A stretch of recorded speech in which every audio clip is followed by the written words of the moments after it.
Come on, Greg, let's roll.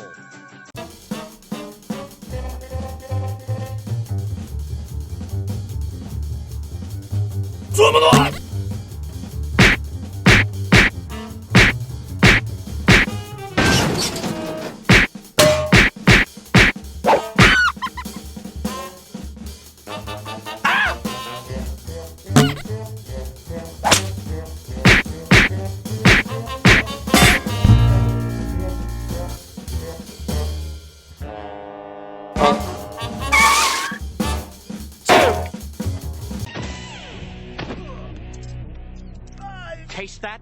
That's the taste of beach justice.